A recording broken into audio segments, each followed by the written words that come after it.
Bonjour à tous, bonjour à vous qui regardez cette vidéo au moment où vous devez faire un choix de master, ou en tout cas de 5e année à Sciences Po Strasbourg. C'est toujours voilà, un moment important. Je m'appelle Marie de Rugy, je suis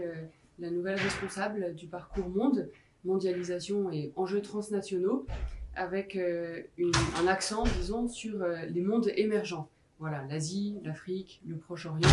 notamment l'Amérique du Sud, l'Amérique latine aussi, bien évidemment, qui sont donc les nouveaux acteurs de cette mondialisation. Et c'est donc un parcours qui fait partie de la filière Relations internationales, ERIG, au même titre que donc les parcours NEI et Front. Alors, les débouchés sont également les mêmes.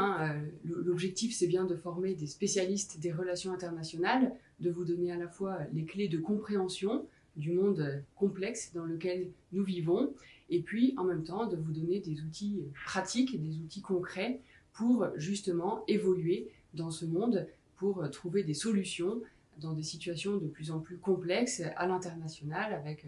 des acteurs d'autres nationalités, d'autres temporalités, etc. Le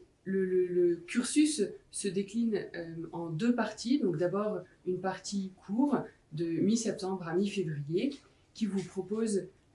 d'une part des cours communs aux trois parcours, donc sur la sécurité, sur le religieux dans les relations internationales, sur les révolutions, les empires, etc. Et puis des cours plus spécifiques au parcours Monde sur finalement les dynamiques de cette mondialisation pour vous permettre d'en comprendre tous les enjeux, donc des enjeux économiques, des enjeux politiques, des enjeux culturels, avec également un cours sur les migrations, un cours sur les ONG. Et puis, à ces cours, disons, thématiques, s'ajoutent des cours plus méthodologiques pour vous former à la communication en temps de crise, à la communication interne, à la communication externe, également au montage de projets, donc européens, international et autres. Et l'enjeu de ces cours est à la fois de vous fournir un bagage théorique et en même temps déjà de vous former à la pratique avec des professionnels qui travaillent donc dans ce milieu des ONG ou autres. Ensuite, la deuxième période, vous pouvez soit faire un stage, ce qui est la majorité de ce que, en général, les étudiants choisissent, ce qui vous permet de valider un master professionnel, soit vous pouvez faire un mémoire de recherche, ce qui vous permet ensuite de valider un master recherche. Dans les stages, vous avez vraiment, en général, l'embarras du choix, comme pour les débouchés après le master. Ça peut être à la fois dans le public, dans le privé, ça peut être pour le public de la diplomatie ou travailler dans des collectivités locales ou territoriales, dans des établissements publics comme les universités, ou dans le privé, ça peut être à la fois des entreprises, soit des grands groupes qui travaillent à l'international, soit des PME qui cherchent à se développer, ou bien encore dans les ONG, par exemple, qui, là encore, offrent beaucoup de possibilités. Et puis, une des spécificités de ce parcours Monde, c'est les projets de groupe qui sont en fait des projets que vous allez faire avec des partenaires extérieurs pendant la période de cours.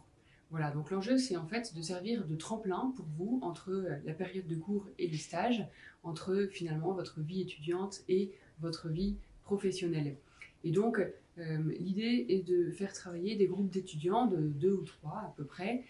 avec des partenaires qui se trouvent soit à Strasbourg, donc par exemple le Conseil de l'Europe, l'Association parlementaire européenne, l'Euro-Institute, ou bien ailleurs en France, par exemple une école d'ingénieurs à Lyon, ou bien encore dans le monde, notamment un projet avec le HCR, le Haut Commissariat pour les réfugiés à Genève, ou alors avec l'ambassade de France en Inde, pour en tout cas cette année. Voilà donc le type de proposition qui vous est faite au sein du parcours Monde. En tout cas, je reste à votre disposition si vous avez des questions. Je vous souhaite bon courage pour le choix que vous avez à faire et pour ceux qui viendront, ou en tout cas postuleront pour ce master, je me réjouis beaucoup et je vous dis peut-être à bientôt et bienvenue.